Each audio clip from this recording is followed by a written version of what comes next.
Cuando se marcharon los mensajeros de Juan, Jesús se puso a hablar a la gente acerca de Juan. ¿Qué salisteis a contemplar en el desierto? ¿Una caña sacudida por el viento o qué salisteis a ver? ¿Un hombre vestido con lujo? Los que se visten fastuosamente y viven entre placeres están en los palacios reales. Entonces, ¿qué salisteis a ver? ¿Un profeta? Sí, os digo, y más que profeta. Él es de quien está escrito: yo envío mi mensajero delante de ti para que prepare el camino ante ti. Porque os digo que entre los nacidos de mujer nadie es más grande que Juan, aunque el más pequeño en el reino de Dios es más grande que él. Al oírlo, toda la gente, incluso los publicanos que habían recibido el bautismo de Juan, bendijeron a Dios. Pero los fariseos y los maestros de la ley, que no habían aceptado su bautismo, frustraron el designio de Dios para con ellos. Palabra del Señor. Gloria a ti, Señor Jesús. Siempre recuerdo la frase de Paul Claudel, que reflexionando sobre su vida, se hacía una pregunta: ¿qué he hecho del joven que fui? Es decir, ¿qué he hecho de los propósitos de mi juventud, de los buenos deseos? Quizá, no lo sé si alguna vez alguno lo ha tenido, pero las ganas de cambiar el mundo, de arreglar las cosas. ¿Qué he hecho del joven que fui? ¿Dónde lo he ido enterrando? Pues bien, hoy el Evangelio termina con una frase que es parecida a esto que acabo de decir. Aquellos fariseos y maestros de la ley frustraron el designio de Dios para con ellos. ¡Qué terrible! Porque también esas personas eran amadas por Dios. También esas personas, por otro lado, buenas, expertas incluso en el conocimiento de la ley y en el cumplimiento minucioso de los múltiples preceptos del judaísmo, esas personas también tenían un plan de Dios sobre ellos. ¿Qué hubiera ocurrido si en lugar de cerrarse a la venida del Mesías, de no querer reconocer en el Hijo del Hombre a ese Dios con nosotros, a ese Emmanuel? ¿Qué hubiera sucedido si hubiera sido al contrario? Hubieran descubierto el amor infinito de Dios. Algunas cosas habrían tenido que cambiar, las que Jesús les enseñaba, les pedía que cambiaran. Se hubieran convertido en grandísimos apóstoles con una enorme sabiduría que tenían ya.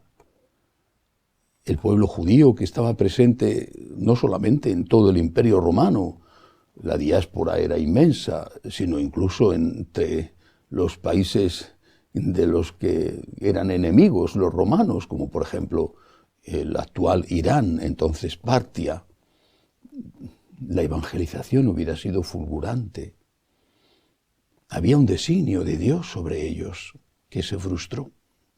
La situación incluso pudo ponerse extraordinariamente difícil, no solamente por la muerte del Señor, que tuvo lugar efectivamente porque no aceptaron el designio de Dios, pero que tuvo como beneficio la resurrección, la redención, sino después también en los ataques a la iglesia naciente. Basta con ver lo que tuvo que sufrir San Pablo. Y entonces, ¿qué pasa cuando el designio de Dios sobre cada uno de nosotros se frustra? Y cada uno debe preguntárselo. Por supuesto, nosotros, los consagrados en primer lugar. Yo me lo pregunto. ¿Qué hubiera pasado si no hubiera aceptado la llamada del Señor y no hubiera sido sacerdote? Para mí, hubiera sido feliz.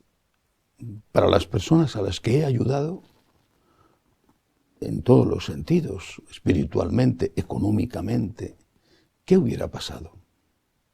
Y así cada uno de nosotros tiene un designio de Dios. Un designio en el cual somos protagonistas y beneficiados, pero también somos beneficiadores. Somos beneficiados porque nada mejor que hacer la voluntad de Dios para uno mismo. Pero somos beneficiadores, somos canales que llevan el agua a otros. Es decir, a través nuestro muchas personas van a recibir a Dios o ayuda. Van a recibir aquello que Dios tiene previsto para ellos. Quizá el Señor tenga que escribir derecho con renglones torcidos y suscitar otro u otros. Pero, desde luego, no sería lo mismo. ¿Qué hubiera pasado si San Francisco se hubiera quedado vendiendo telas en la empresa de su padre, Pietro Bernardone? ¿Qué hubiera pasado? A la Iglesia hubiera seguido adelante, claro. San Francisco no fue el fundador de la Iglesia, pero no hubiera sido igual. ¿Y si Santa Teresa de Jesús se hubiera casado, como estaba previsto, hija de una muy buena familia? ¿Qué hubiera pasado? O si San Ignacio no hubiera fundado la Compañía de Jesús. Y eso por citar solo algunos nombres. ¿Qué hubiera pasado si Santa Teresa de Calcuta, la Madre Teresa, no hubiera empezado a recoger mendigos en las calles para evitar que se los comieran las ratas? ¿Qué hubiera pasado? Hagámonos esta pregunta. ¿Qué quiere Dios de mí? ¿Cuál es el designio de Dios para mí? Por mi bien. Por mi bien. Por el bien de los demás. ¿Qué he hecho del joven que fui? ¿Qué he hecho de los planes de Dios para mí? Pidámosle a Dios que nos dé luz para saber qué quiere de nosotros, que nos dé fuerza, la gracia para hacer lo que debemos hacer y que tenga misericordia cuando no lo conseguimos. Que así sea.